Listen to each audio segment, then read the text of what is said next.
যে জমিতে কয়েক বছর আগেও চাষ হতো ধান, গম, আলু, সেই জমিতে এখন শোভা পাচ্ছে কমলা। নয়নাভিরাম এ দৃশ্য চোখে পড়বে জয়পুরহাটের আক্কেলপুর উপজেলার ভিকনি গ্রামের কৃষক ইমরান হোসেন উজ্জ্বলের বাগানে। 2020 সালে 1 বিঘা জমিতে বাড়ি 2 জাতের 50টি কমলা চারা লাগান ইমরান। এখন তার বাগানে 170টি কমলা গাছে ফল ধরেছে। এবছর সব খরচ বাদে 8 লাখ টাকা লাভের আশা তার। পর্যন্ত আমি 3বার ফলন পেয়েছি এবার দিয়ে, যে এ যাবৎ 3বার আমি কমলা বাগান থেকে বিক্রি করলাম, কিন্তু একটাবার বাজারে নেওয়ার মতো সৌভাগ্য আমার হয় নাই। বাগান থেকে দর্শনার্থী এসে বেড়াতে এসে দেখে কমলা খেয়ে ভালো লাগছে, তারা সম্পূর্ণ কমলা নিয়ে গেল আমার বাগান থেকে। শুধু ফল উৎপাদন নয়, আধুনিক পদ্ধতিতে প্রায় 10,000 কমলা চারা তৈরি করেছেন ইমরান হোসেন উজ্জ্বল। তার সাফল্যে উৎসাহী অনেক কৃষকের কাছে সেই চারাও বিক্রি করেছেন নিয়মিত।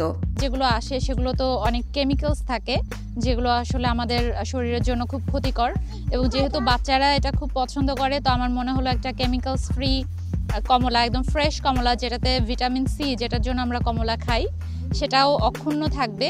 এই জন্যই মূলত এখানে আমার আশা। কমলা দেখলাম, খেলাম, খুব সুন্দর, আপনারা নিতে পারেন। কমলা প্রচুর মিষ্টি।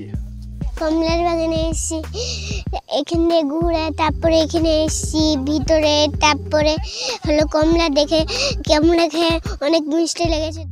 কমলা বাগানের কোনো শ্রমিক নেননি তিনি। স্বামী স্ত্রী দুজনে মিলেই কমলা বাগানের পরিচর্যা শুরু করেন। 2022 সালে গাছগুলোতে প্রথম কমলা ধরে। সেই সময় প্রতিটি গাছে গড়ে 25 থেকে 30 কেজি কমলা ধরেছিল। এবার তৃতীয়বারের মতো কমলা ধরেছে। প্রতিটি গাছে 40 থেকে 42 কেজি কমলা হয়েছে। তার বাগান থেকে প্রতি কেজি কমলা বিক্রি হচ্ছে 250 টাকায়। 2020 সালে একটি প্রদর্শনী আমরা দিয়েছিলাম, বাড়ি কমলা 2, যেটা এতদিন পরে এসে সফলতার মুখ দেখেছে।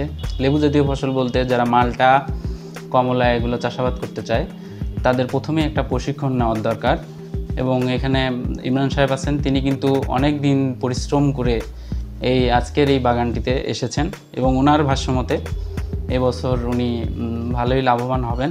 উনি বলেছেন যে 5 লক্ষ টাকার মতো লাভ হবে। ইমরানের এই কমলা বাগান উপজেলার প্রথম। তিনি যে জমিতে কমলার বাগান করেছেন সেটি এক ফসলি জমি। এখান থেকে প্রচলিত চাষাবাদ করে বছরে সর্বোচ্চ 30,000 টাকা আয় করা সম্ভব হতো। সেই জমিতে ইমরান বছরে আয় করছেন 4 থেকে 5 লাখ টাকা। Farzana Haque, desk report, Times Today, Dhaka.